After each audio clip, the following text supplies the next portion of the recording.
Nama saya Cynthia Gabriel daripada NGO anti rasuah. Nama dia, pendek dia C4. Ini bukan bahan letupan tetapi kita namakan NGO anti rasuah ni selepas satu lagi skandal. Sebelum 1MDB ada skandal kapal selam di mana satu warga Mongolia telah pun di C4 dibunuh. Masih tidak ada penyelesaian. So saya bersama beberapa aktivis-aktivis NGO, kami rasa sudah tiba masa supaya kita menjadi lebih vokal bersama-sama dengan YB-YB di Parlimen supaya agenda rasuah itu menjadi satu isu yang penting yang rakyat perlu bela bersama. Tapi kita memang tak tahulah, memang tak ada, kita tak ada spekulasi langsung yang Datuk Seri Najib, Perdana Menteri sekarang kita ni yang akan diekspos dengan satu lagi skandal rasuah yang sangat besar, yang lebih besar dari skandal kapal selam. So ini dua expert yang sudah berceramah tadi. Memang ada banyak fakta-fakta penting, tapi fakta-fakta itu teknikal sedikit, dan fakta-fakta itu memang ada banyak urusan wang yang keluar masuk negara, berbilion-bilion juta, bilion ni, bilion tu, company ni, company itu. Kadang-kadang pun kita pening kepala sedikit. So saya sudah mendapat persetujuan daripada kawan kita ya, kartunis Zuna, untuk just highlight beberapa kartun beliau supaya kita boleh sama-sama gelak bersama. Walaupun masalah isu dia adalah isu yang sangat penting, isu yang sangat serius dari segi beban dan tanggungjawab pemimpin-pemimpin khasnya Datuk Seri Najib, tapi kita boleh, we see the light side of how cartoons boleh menjadi satu isu yang satu cara yang mana kita boleh memberi message tu kepada kawan-kawan di rumah dan sebagainya. So you can share these cartoons, you can talk about it. Masa pilihan raya itu adalah masa yang paling bagus untuk membincang isu ini, sebab pemimpin leadership, political leadership Datuk Seri Najib tu sudah pun menjadi satu masalah dan beban kepada negara. Dan walaupun saya bersama dengan Tun Mahathir tidak terlibat dalam mana-mana parti politik ataupun menjadi ahli mana-mana parti politik, tetapi isu yang sebegitu penting ini telah pun membawa saya ke Sekincan. Saya ni actually voter di kawasan Petaling Jaya Utara. So YB Tony Pua adalah MP saya. Tetapi di Petaling Jaya semua orang sudah tahu, ataupun kebanyakan sudah tahu tentang kes ini. So kami terpaksa keluar juga, dan saya berbesar hati kerana dapat disekincan dengan kawan-kawan di sini supaya boleh berbincang isu 1MDB dan isu yang cukup hebatnya.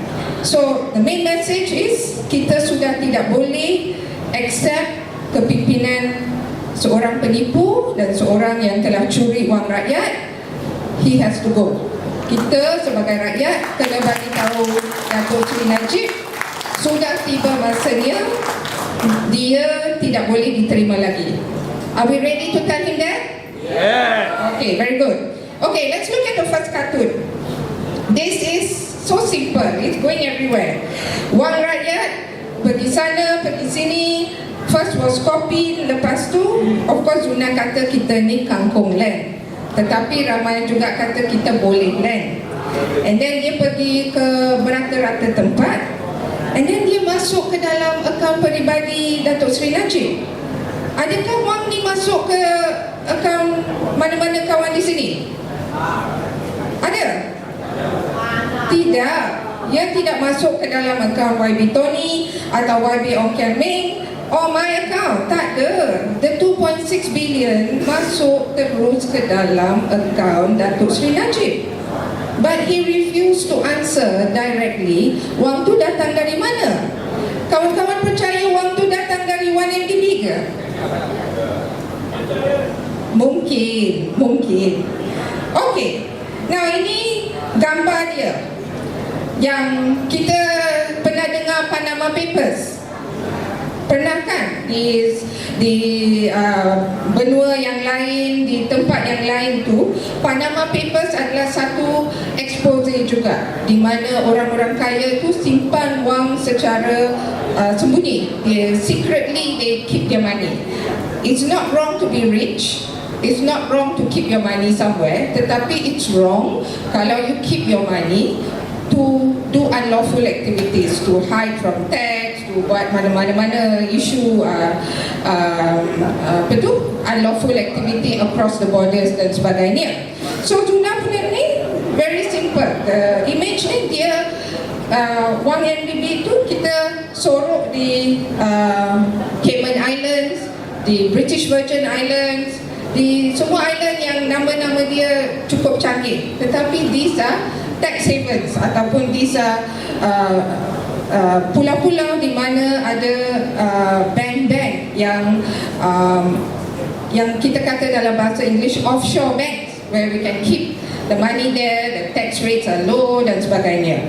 And then kita dapat juga tahu dari YB Tony tadi, ada satu pendedahan yang cukup serius di mana 1MDB telah bayar 3.5 bilion kepada satu company yang sebenarnya tidak wujud, iaitu Aba BBI.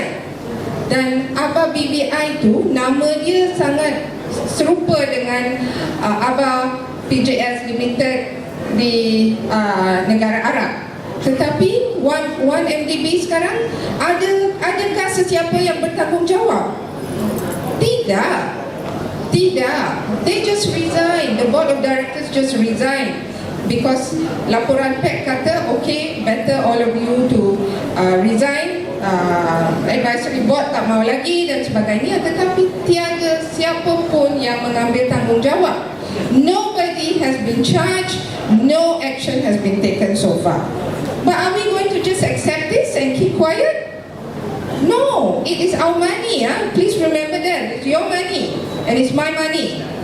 Yang dia main-main, that he has actually put into his bank account and done so many other things. Actually, we might have funded that Hollywood movie called The Wolf on Wall Street. You all know that, no? Very nice movie. If you all haven't seen it, go and watch it again. Okay, now Juna, cartoonist Juna, he is the one that is facing 9 charges of akta hasutan. 9. And this is serious. Kalau dia he's found guilty, dia akan masuk penjara selama 43 tahun. Serious, and he's already in his 50s. That means by the time he come out, he will be same age as Dr. Mahathir.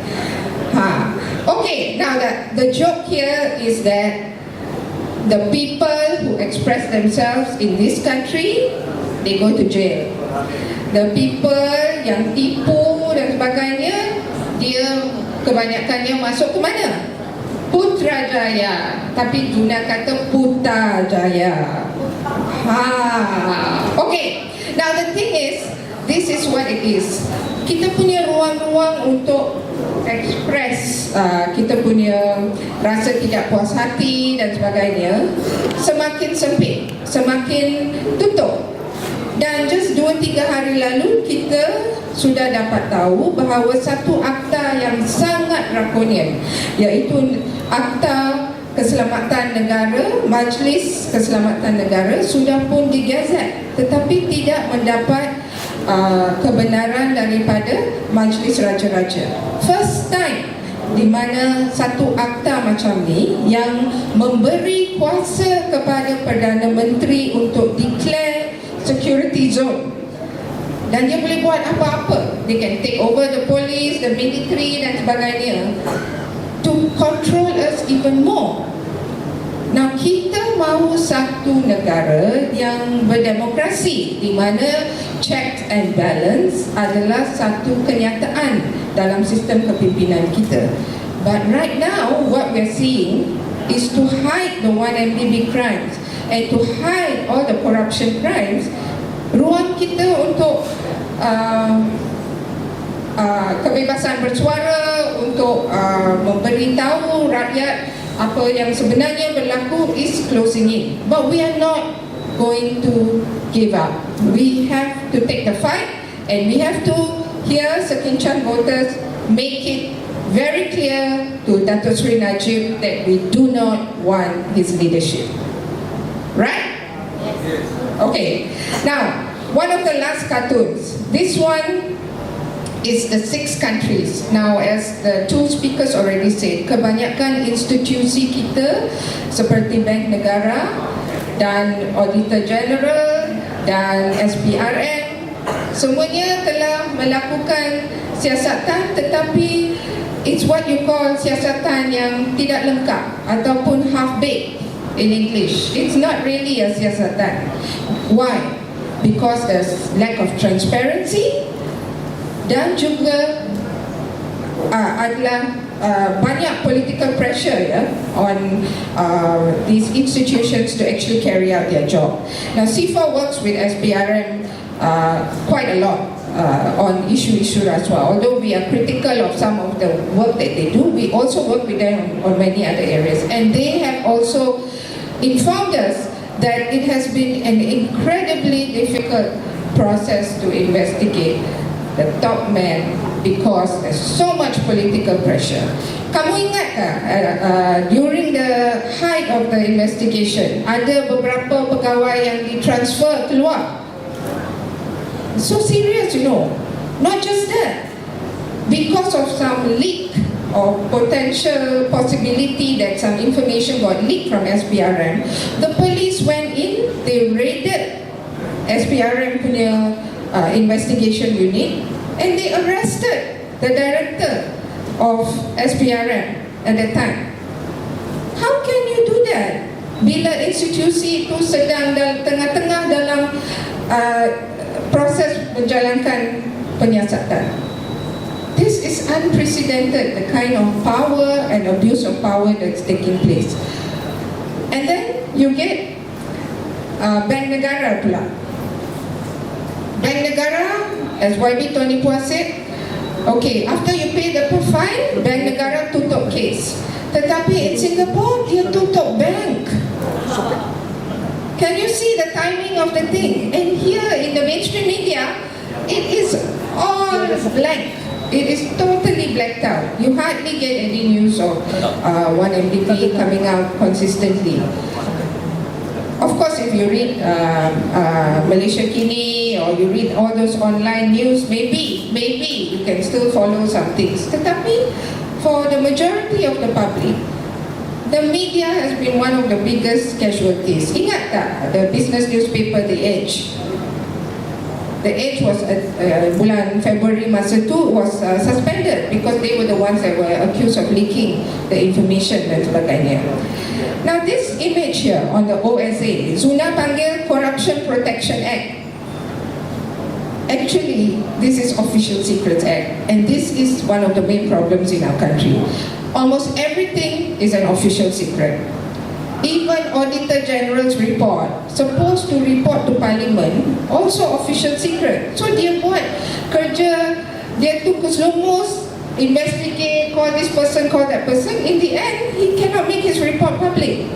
What are they trying to hide under the Official Secrets Act? Now this question cannot just be asked by our YBs in Parliament. This question must be asked by us, by people like you and me. Why is the Auditor General's report under the OSA? There's no answer for it. They're just hiding the facts. It's just so simple. So, and I believe what Zuna is saying here, it is an act to facilitate corruption. It is an act to protect the people in power so that they can continue to be corrupt. And this is one of the reasons, remember, why you have to tell Najib he is no longer accepted in this country as our Perdana Menteri. We have to change him. We have to change him, and we have to make sure the institutions that we're talking about, Bank Negara, MACC, Auditor General, and most important maybe the Attorney General's chambers must all be reformed together. Now the only hope perhaps is to pin it on a opposition that is strong and an opposition that is united, and an opposition that will make commitment to tell us that they will not accept rasuah, they will not deal with money politics, and that they will be transparent in almost everything that they do. Okay, now I just want to end by saying, by quoting the Auditor General. Walaupun dia kata laporan saya masih di bawah Akta Rahsia Rasmi, he did tell Channel News Asia ada cukup bukti dalam laporan saya untuk penyiasatan yang lebih lanjut. And for an Auditor General to say that, he is speaking volumes about how much more there is to investigate, how much more information is being kept away from the public. And so, unless you all want to be in this situation, then nothing can be done. But I'm sure none of you want to be in this situation. So, it is very important when you go there on polling day, you have to pump up the candidate that will speak loudly to tell Najib in Parliament he has to step down. Thank you.